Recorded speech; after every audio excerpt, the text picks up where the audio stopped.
Hey guys, and welcome back to another video. Today we're going to be reacting to a game theory video. I'm going to be reacting to solving Raticate's death in Pokemon Black. Oh, that's not Black, Red and Blue. I've never actually seen any game theory Pokemon videos apart from the short I recorded ages ago. But I'm really excited, so let's get straight into it. Make sure to like and subscribe. Let's just go. Here we go. I can't wait for this. I love game theory videos. Normally I watch the Five Nights at Freddy's one. Died as he lived, as a creature enslaved to an obnoxious 10-year-old kid forced to battle against other enslaved creatures. Ash Ketchum to Ash Ketchum, Pokédust to Pokédust. So the question is, did Gary's Raticate really die? I know back in Red and Blue, he has a Raticate in his team and then I guess disappeared. I think it goes instead of an Executor. So the question, I guess they're solving, does he really die? Who knows?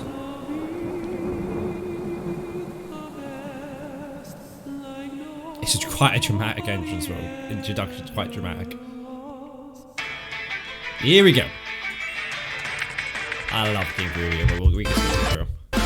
Internet, welcome to Game Theory, where, let's face it, for as cool as it might seem to live in the Pokemon world, do you really want a 2.5-foot rat to jump out at you the next time you're walking through some tall grass? Seriously, where do you think you are? Absolutely. New York? Minus the grass? According to the Pokedex, Raticate is a 40-pound rodent. Let's see how scared of mice you really are when you find this thing raiding your kitchen in the middle of the night to chew on your ramen packets. But honestly, Generation 1's Raticate would have been a mostly forgotten normal type, gone the way of Nidoran and Sandshrew, buried under the more... Don't diss Nidoran. Okay, the female I don't really use, but the male one I use. Nidoking is goated. Popular Arcanines, Rapidashes, and Mewtwo's had it not been for one nagging and incredibly dark little detail. The theory that you killed your rival's Raticate. Oh my god, you killed Raticate! So, with Pokemon Sun and Moon taking up 50% of Nintendo's booth this year at E3, and Pokefever once again... Is this video really this old? For it's back in Sun and Moon days? Oh. Spreading, it's time we prepare for the future of this franchise by solving one of the biggest mysteries from its past. Call your rival what you will, Gary, Blue, Asshat, but the creepypasta around his Raticate is one of the oldest and most infamous Poke theories out there. It's a really old theory. Still, for all you non-Gen 1ers, let me explain. Throughout your journey to be the very best, like no one ever was, you constantly run into your rival who forces you to battle against his ever-improving roster of Pokemon. As you progress through the game building your team, so does he, adding to his roster one by one. Just like most players, his first new recruit is a Pidgey, followed shortly by an Abra and a Rattata. And also like most trainers, he tends to stick with a core team. In the final battle against him, his starter, along with Abra and Pidgey, are all in their fully evolved forms, with a Rhydon, Gyarados, and Executor picked up along the way and added for good measure. But that begs the question, what happened to his Rattata? We see Rattata in your third battle with him, and the evolved form Raticate in your fourth battle, and then nothing for the rest of the game. Big deal, I hear you saying. Maybe he switched out Raticate for something stronger. And you would be totally right in this assumption, except for 3 key facts. First, it's never happened before.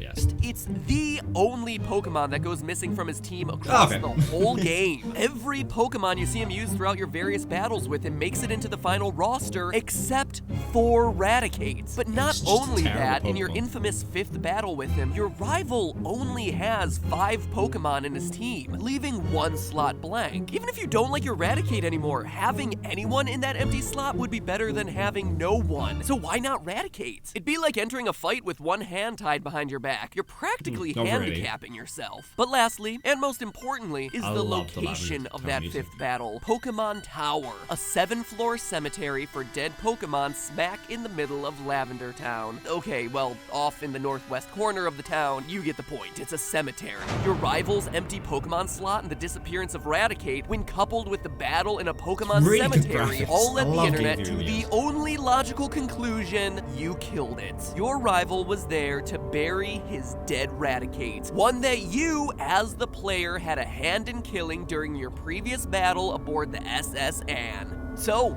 is it true? Well, to be fair, the SS Anne doesn't have any Pokemon sensors on it, I believe. Playing that from Let's Go. But, like, you never see any deaths in Pokemon apart from, obviously, like, Floette in the game back in X and Y. But this is way before then. This is the first games. Like, surely not. Surely not. Are you an It would be cool if they 11-year-old did, animal though. killer? Today I'm putting Red on trial and coming up with the definitive answer to this legendary mystery surrounding this not-so-legendary Pokemon. First things first, Pokemon death. The Pokemon Tower is supposedly filled with the remains of dead Pokemon, but how exactly does a Pokemon die in the What if he first makes place? these I mean, if scenes? Poke theorists are claiming that we killed Raticate, then how did we do it exactly? It seems like such an obvious and dumb question, and yet when you actually look across the games and animated series, you never really get all that clear of an answer. I mean, it is a franchise trying to appeal to younger kids and all, and I don't know many 5-year-olds who are stoked about contemplating their finite existence through the death throes of their Pika pals. Sure, we hear about Pokemon dying, but to the best of my knowledge, we only ever see 2 Pokemon truly die, both by self-sacrifice and both with questionable canonicity. First is Lucario in the movie Lucario and the Mystery of Mew, Yep. and the other is Latios last to few. stop a tsunami in the movie Pokemon Heroes. Yeah, That these two I Latios scene, mentioned man. in my last, Seems like someone is always cutting onions when that scene is on. So strange how that works. I don't even like onions. Must prove theory. In the games, we know that AZ's Floette died when called to battle during a great Yeah. Pokemon war, but we don't get any more information than that. So This for one more from X and clues, Y. we turn to the Pokedex. Or- yeah, it's X and there Y. that we're able to, entry by entry, piece together more information about the subject of how Pokemon die. For instance, it's confirmed that Pokemon will eat each other. Wurmple's Generation 6 entry clearly states that it must defend itself against all the Swellow birds. Quote, Wurmple is targeted by Swellow as prey. Then there's Gorbis, whose Pokedex entry from Sapphire states that when it spots prey, it'll, quote, insert its thin mouth into the prey's body and drain the prey of its body fluids. That's gruesome. That is gruesome. Is that real? If real, that's brilliant. Holy Sharpedo! That's dark. So very clearly, Pokemon will eat each Well, other yeah, as it's predator still- and they're prey. still Good to know that animals. the next time I'm standing around trying to catch a wild Gyarados that could bite me in half. There are no rules in this land. But that's not all. There's also deaths like Charmander, where we learn, quote, its life would end if the flame on its tail were to go out. A threat we see multiple times throughout the course of the animated series. Finally, there's Yeah, simply obviously. old age, Like as we learn Brock. about from Mr. Fuji and his Doduo in the manga. So the possible causes of a Pokemon death are pretty straightforward. Get eaten, get old, or get sacrificed for the salvation of the planet. You know, just like a typical pet. But then what about damage sustained from battles? The theory goes that your rival's Raticate died because you beat it so badly during your battle on the SS Anne, a ship with no access to a Pokemon Center to heal the Mon in time. I said that. I'm proud of myself. And while at first this may seem silly, since in 100% of battles across all generations you cause your opponent's Pokemon to simply faint, episodes of the anime show that battling could potentially be a real threat to the life of these creatures. I mean, look no further than the Pikachu died episode in Pika business. and Goliath, where Pikachu gets hyper-beamed at point-blank range by Raichu, causing him to fall into a coma, at which point he needs to be defibrillated multiple times before coming back to consciousness. And also, while we're on the subject here, let's level Pikachu's for a nearly second. died Ask so many Ketchum. times. It seems like every time Pikachu has a real problem in battle, it's always against a Raichu. Always. Could you, for once, save one of your Pokemon till the end of the battle? You know, one that might not be the exact same type as the Pokemon you're trying to take down. You are an irresponsible trainer. Then there's Celebi in the 4th Pokemon movie, Pokemon Forever. dies? I see what you guys did there. I said that in my last you. tier list Where video. Celebi overexerts itself and literally dies before being revived by the spirits of the past and the future. Blah, blah, blah. Miracles happen. The day is saved. Team Rocket blasts off again. But the anime, of course, does that weird thing where Pokemon don't go back into Pokeballs, since how are you gonna sell cuddly stuffed animals of 700 plus characters if they spend all that time chilling in balls around your waist? Get out there and hug those trainers, damn it. We got merch to push. Maybe that affects things? Since in the games, Raticate and other fainted Pokemon always return to their balls. Will going directly back into their balls help improve their chances of survival? Well, it doesn't quite look like it. After years of debating what happens inside Pokeballs, it took Super Smash Bros. Melee and Brawl to set the record straight. According to their trophy information for the Pokeball item, quote, Pokeballs contain an environment specially designed for Pokemon comfort. Despite appearances, is they actually contain a wide, comfortable, Pokemon-friendly world inside of them. And as we see in the games, Pokemon aren't getting healed between battles in their balls. Each time they're let out, they're just as injured as when they went in. Getting turned into data so they can be stored in the Pokeball isn't necessarily improving their chances of survival. It's just a place where they can wait out their time until the next visit to Nurse Joy. So in short, it's the perfect recipe for this theory to be correct. He's making Pokemon sound so gruesome.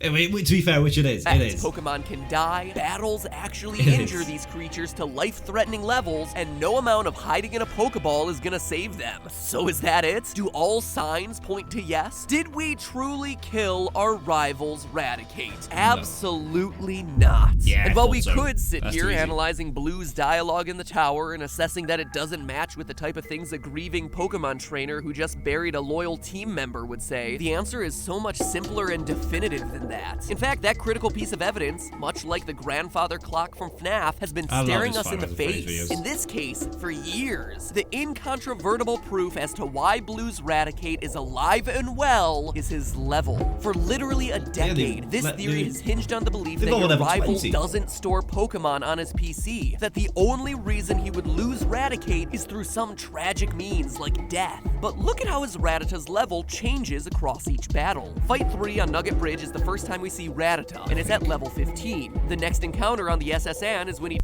Big to evolve at level 20.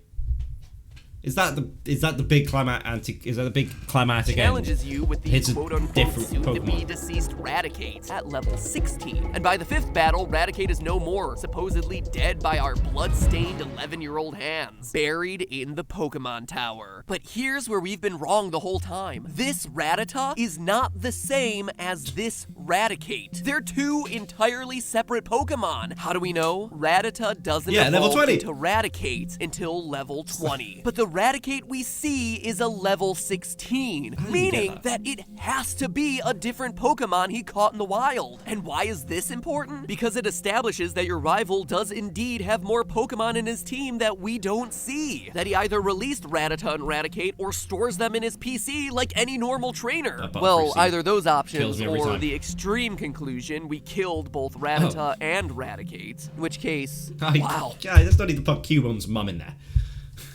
Even creepier pasta. Here's the thing, if he only swaps out one Pokemon from his team for the whole game, yeah, that's pretty suspicious. It's an odd design choice. But if we know he also possessed a low-level Rattata that never appeared again, well, now his behavior is actually pretty normal. He just stores Pokemon he's not interested in training anymore. This leveling detail was actually brought to my attention by a former Poke theorist, Cool Goldfinch. So huge props to him for spotting this small and quite honestly game-changing fact. But in case you're still not convinced, guys, come on. To put one final nail in the coffin, simply analyze the Pokemon's stats. Raticate gets swapped out in Blue's team by Execute, which evolves into Executor. Now, even if you don't know Pokemon's strategy at all in advanced team builds or anything like that, one thing I'm sure you understand is that in RPGs, higher numbers tend to be better. Compare stats for Raticate to Executor. Just a superficial glance shows you that the weird palm tree is better in every